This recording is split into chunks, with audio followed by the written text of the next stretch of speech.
রাজধানীর কারওয়ান বাজারে দৈনিক প্রথম আলো পত্রিকার কার্যালয়ের সামনে অবস্থান ও বিক্ষোভ করেছেন একদল লোক। তারা পত্রিকাটির বিরুদ্ধে নানা অভিযোগ তুলে এই কর্মসূচি পালন করেন। রোববার দুপুর 12:30 থেকে সন্ধ্যা 6:30 পর্যন্ত 6 ঘন্টা অবস্থান নিয়ে কর্মসূচি পালন করেছেন বাংলাদেশের জনতা ব্যানারে কিছু মানুষ। দিনভর অবস্থানের পর জনবহুল এলাকা হিসেবে সন্ধ্যা 7টায় আন্দোলনকারীদের রাস্তা ছেড়ে দেওয়ার অনুরোধ করে আইন শৃঙ্খলা রক্ষাকারী বাহিনী। অনুরোধের পরও বিক্ষোভ চালিয়ে যাওয়ায় সন্ধ্যা 6:30টার পর টিয়ারশেল ও সাউন্ড গ্রেনেড নিক্ষেপ করে তাদের ছত্রভঙ্গ করে দেয় আইন শৃঙ্খলা বাহিনীর সদস্যরা।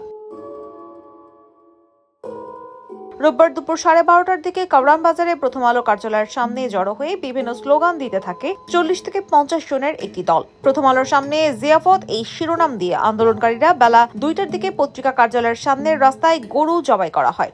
পরে রাস্তার অপর পাশে মাংস কেটে রান্নার আয়োজন করা হয়। একদিকে রান্না চলে আর অন্যদিকে প্রথম আলোর সামনে রাস্তায় বসে মাইকে স্লোগান দিতে থাকেন আন্দোলনকারীরা। রাস্তার উপরই নামাজ আদায় করেন তারা। তাদের ঘিরে আইন শৃঙ্খলা রক্ষাকারী বাহিনীর সদস্যরা অবস্থান নিয়েছিলেন। বিকেল 5:40 দিকে এলাকাটির দায়িত্বে থাকা আইন শৃঙ্খলা বাহিনীর সদস্যরা তাদেরকে রাস্তা ছেড়ে চলে যাওয়ার অনুরোধ করেন, তবে তা আমলে নেননি আন্দোলনকারীরা।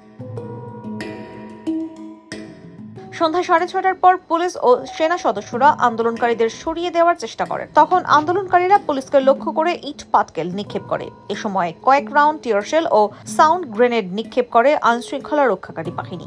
এ সময় টিয়ারশেলের আঘাতে একটি ছিন্নমূল শিশু আহত হয়। এসব বিষয়ে ঢাকা মেট্রোপলিটন পুলিশের তেজগাঁও জোনের অতিরিক্ত উপপুলিশ কমিশনার মোহাম্মদ জিয়াউল হক বলেন, পুলিশ সর্বোচ্চ ধৈর্যের পরিচয় দিয়েছে। কারওয়ান বাজারের মতো জনবহুল এলাকার একটি রাস্তা সারাদিন অবরোধ করে আন্দোলন চালিয়ে গেলেও পুলিশ তাদের কিছুই বলেনি। উল্টো তাদেরকে অনুরোধ করা হয়েছে রাস্তা ছেড়ে দিতে, কিন্তু তারা অনুরোধ না শোনায় আমরা তাদের সরিয়ে দিয়েছি।